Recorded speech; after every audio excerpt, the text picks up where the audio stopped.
بسم الله الرحمن الرحيم. In the name of Allah, the entirely merciful, the especially merciful. والسماء والطارق. By the sky and the night comer. وما أدراك ما الطارق. And what can make you know what is the night comer?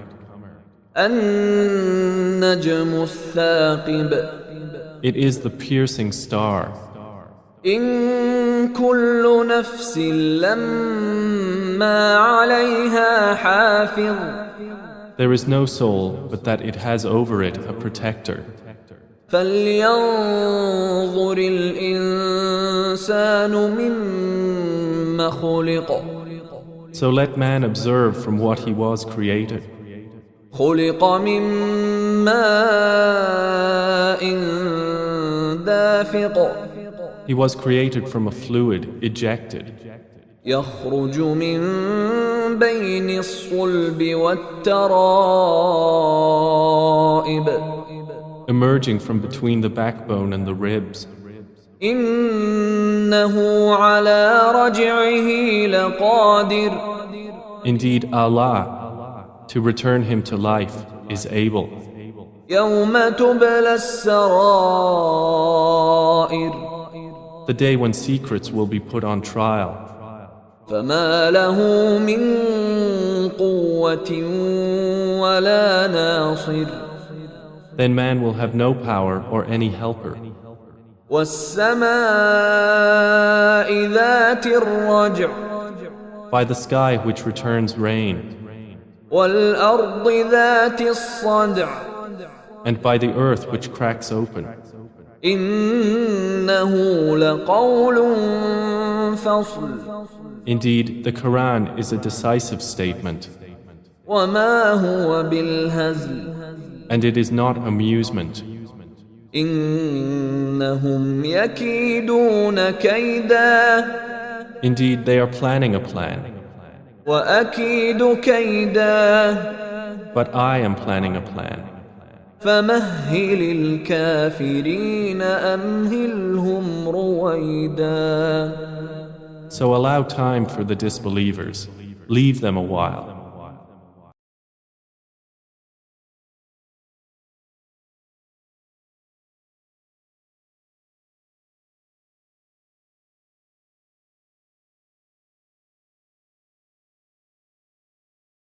All right, today we're going to take a journey through a really short but incredibly powerful chapter from the Quran called Surah At-Tariq. What's amazing about it is how it moves from the sheer vastness of the cosmos right down to the very origin of human life, all to make some truly profound points. So, let's dive in. So, the chapter kicks off with this grand cosmic oath. It immediately pulls you out of your day-to-day and asks you to just look up. By the sky and the Night-Visitant. It sets this really mysterious tone from the get-go, and you're immediately left wondering, what on earth is the Night-Visitant? And what's so brilliant here is that the text knows what you're thinking. It actually asks the question for you, pulling you right into the conversation. And what will explain to thee what the Night-Visitant is?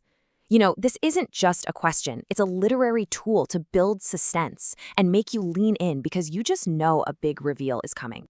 And boom, here's the answer. At-Tariq, the Night-Visitant. It's defined as the star of piercing brightness. Just picture a meteor streaking across a pitch-black sky, or a star that's so bright it feels like it's literally piercing through the darkness. It's such a powerful, vivid image. And as we're about to see, this whole spectacular cosmic scene, it's the setup for an equally powerful idea. Okay, so this brings us to our first big theme, the cosmic oath. You might be asking, why start with all this grand celestial stuff? Well, in this kind of text, oaths are used to grab your attention. It's like swearing by something absolutely immense to hammer home the truth of what comes next. So after pointing our eyes to this piercingly bright star, what's the crucial point being made? This is it. This is the payoff for that grand opening.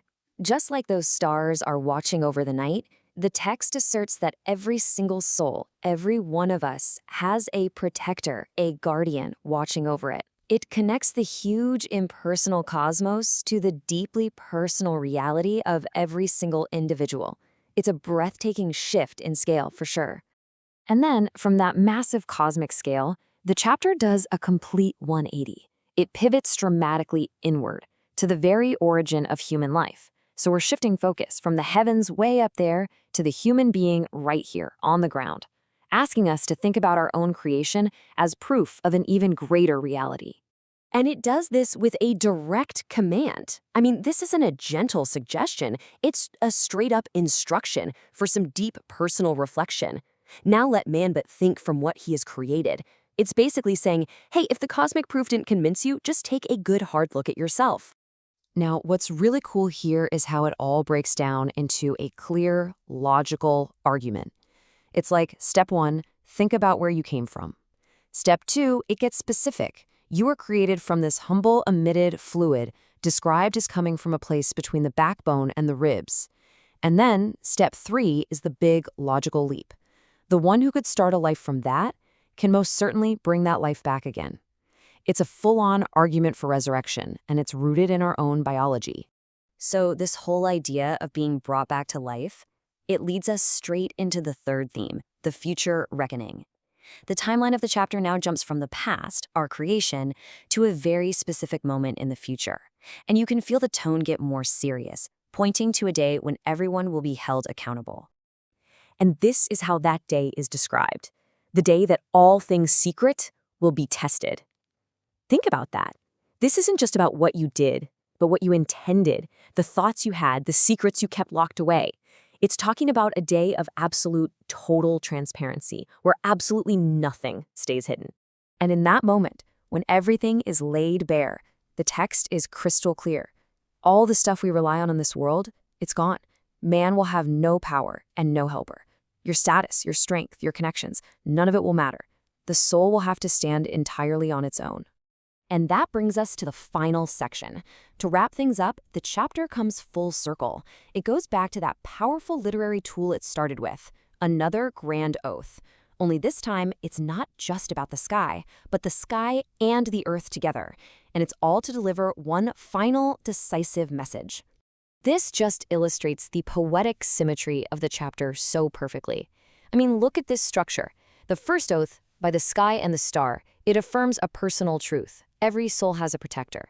Now the second oath, by the sky and the earth, affirms a universal truth about the message itself.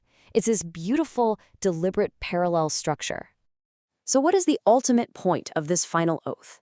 It's that this message, this revelation, is presented as the deciding factor. A word that distinguishes. It draws a sharp, clear line between what's right and what's wrong, between truth and falsehood.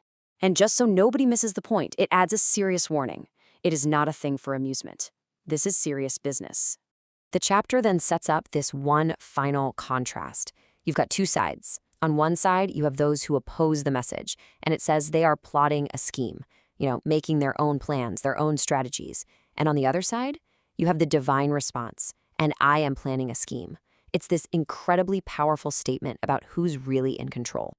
And the surah closes not with a big bang or a clash, but with this final, profound piece of advice about patience. Therefore, grant a delay. Give respite to them gently for a while. It ends on this note of calm confidence, this trust in the divine plan. It suggests that truth will win out, but in its own time. It's a really powerful final thought to leave us with, all about patience, purpose, and divine timing.